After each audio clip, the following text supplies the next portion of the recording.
All right, so good to get back to work today. Putting the last game to rest with the lessons to learn from it, which we talked about with you guys last night, and then move forward this morning onto an extremely challenging opponent. Another really hard road game. So, glad we had one, to prepare us for that and what it's like to play in a really loud environment. And so hopefully that'll help us as we go into this one. These guys got a phenomenal quarterback that can do everything. This is probably, I don't know this, but it feels like, looking at it, probably statistically the best defense we've ever played here. Basically hardly anybody's done anything against them. I think they've given up 5 or 6 touchdowns all year long. I think 2 in the first half of games, which is just, incredible numbers. And Brent's done an awesome job whenever he's led the defense. I think every year but one they've had top 10 finishes, which is, just a phenomenal job of how hard he gets them to play. They've got great players. Now that he's had a couple years to get these guys in there and get them trained and coached, and they're playing not as well. They're playing better than any defense in the country. And they basically shut everybody down. And phenomenal. I mean, they got games, as you guys know, TV copies play here. I'm walking by their last week's game, South Carolina, and South Carolina's 0 of 10 on third downs, at the point of the game. So they've done an amazing job. And he just somehow gets the information to the guys, and they do a great job of playing plays. They just do things that are very abnormal when they see plays that they think are coming, and go to take away and go to pick them off. And so this will be a really great test for us. And obviously we need to get back on track defensively after last week. So we've looked at a lot of different things with that to try to fix that. Leading to that second straight road game, just having to be able to go back and review and look, how you feel Trinidad did in that environment, knowing he's got another one coming up here Saturday? Yeah, I talked to Trinidad. Really, I felt like, it'd be like a baseball pitcher, maybe to go and playing at Fenway or something, really hard place to play against a, great defensive coach team in Kirby and Schumann that have shut down a lot of quarterbacks and a lot of bad quarterback ratings. And I felt like pretty much probably pitched 6-7 innings of almost no-hit ball, certainly shutout ball if you were putting in a baseball pitching analogy, and then didn't finish it off, there at the end, last couple drives. And had he, it would have been a historical game, to continue at the rate he was playing at or pitching in this analogy, and would have been amazing to do. But we didn't finish it off offensively, and it's too bad because those were 6-7 really phenomenal innings that he pitched, if you put it in that perspective, in a very hard place to play. You mentioned Oklahoma's quarterback a little while ago, also a new offensive coordinator this year. Just how different do they look offensively this year than a year ago? Yeah, night and day, very different. And this guy's done a great job. Presents a lot of problems, runs the quarterback, +1 runs, moves him around. And then they've got a background together, which obviously helps too. So this is a really big challenge. They do a great job.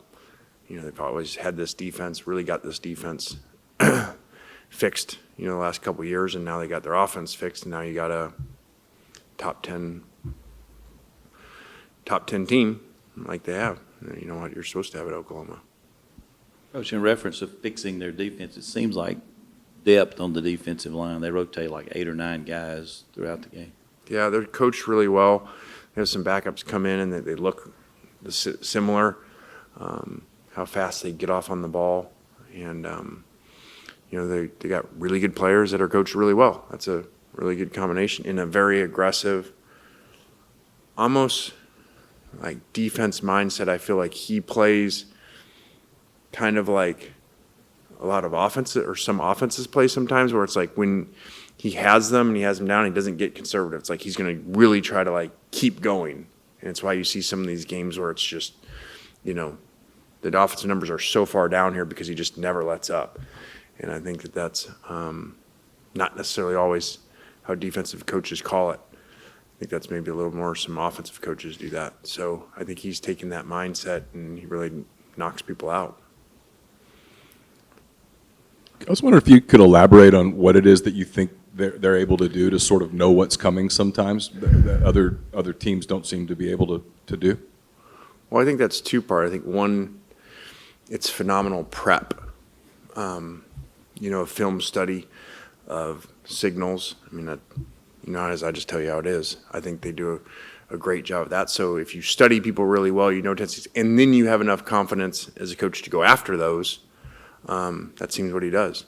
It seems like, they've got a really good beat on the plays that are coming when they're called, and they do a great job of going and taking those away.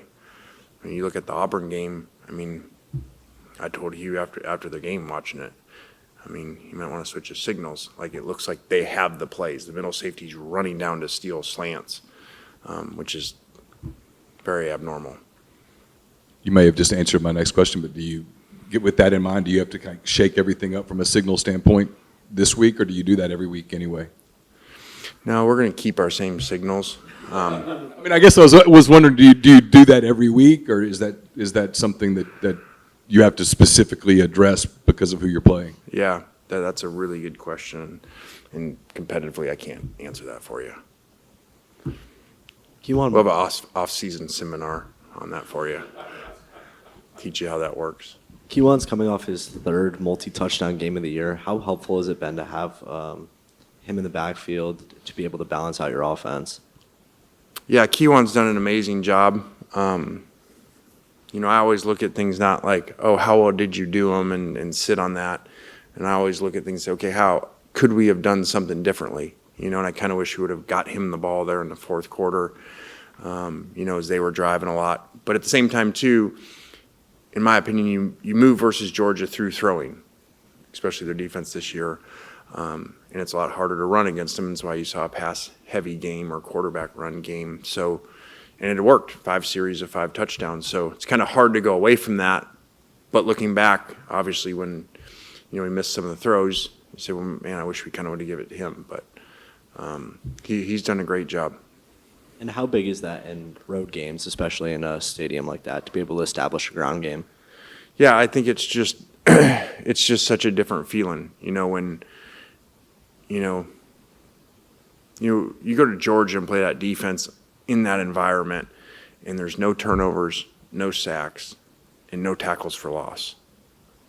Probably tell you we would have won, and probably won by a couple scores. But Keywan gives that feeling because we don't block them perfect every time. And Georgia had some good plays, and players make plays, and Keywan would still make a yard or two off of a negative run. So that really is a really good feeling always to have, especially on the road. How have you seen the guys today kind of bounce back, kind of flush Saturday? We worked on that. It wasn't a real, feel-good team meeting this morning. And some plays to really point out where it didn't feel like that should be the effort that was given in any game, let alone when you're in that spot, and how hard it is to beat Georgia and to get up 2 scores and late in the third, and to have that opportunity. To remember that forever, that we let that slip away. So I think that meeting went well, and I think that they'll be ready to go this week. Are you planning on tweaking anything routine-wise or schedule-wise or message-wise with this 11 a.m. game coming up? Yeah, I've looked at that, but at the same time, too, that Arkansas 63-30 game, whatever, was 11 a.m. So, just a few things scheduling, but nothing major. And then is it fun at all for you and the offensive guys to get a chance to scheme up some plays with Trinidad and Austin both on the field? Yeah, it is. You got 2 really good players that have really unique skill sets, and to be able to put them both in there was good, and we have phenomenal confidence in both of them, and probably one of the only teams in the country that, regardless of who was in, we would be aggressive, whether it was whichever quarterback, because we think both guys are great.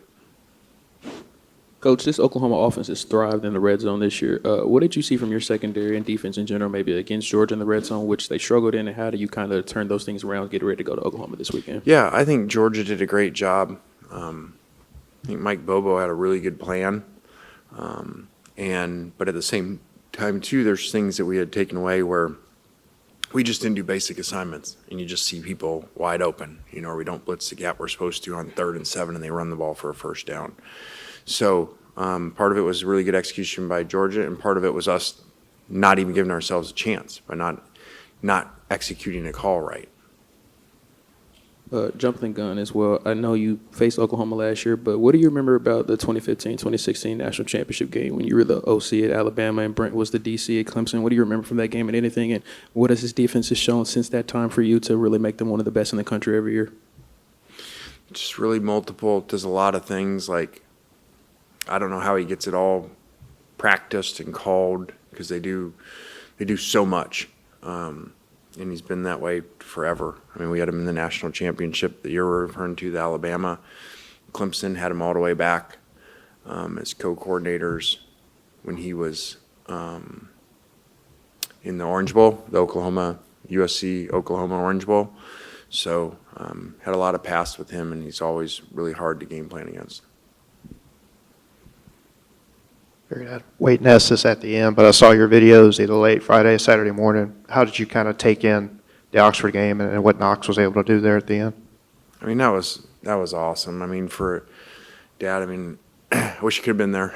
But I was watching on the phone, on the feed, and there's just something that is only dads can explain about their kid playing ball and going down and winning the game like that. It was awesome. You kind of wake up. The same thing when you have a big win as a coach. You wake up and it can always say, like, the sun's brighter, coffee's better, everything's good, no matter what. So somebody can say something, you don't even care. Like they're honking at you, you just wave at them anyway. And so I had that feeling, even bigger, Saturday morning in Georgia.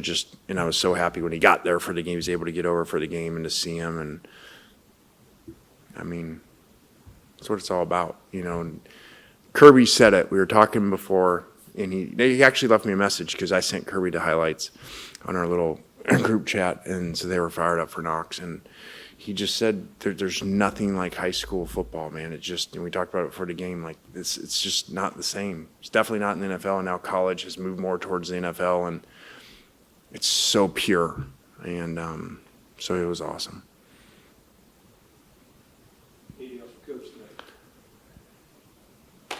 All right, guys, thanks.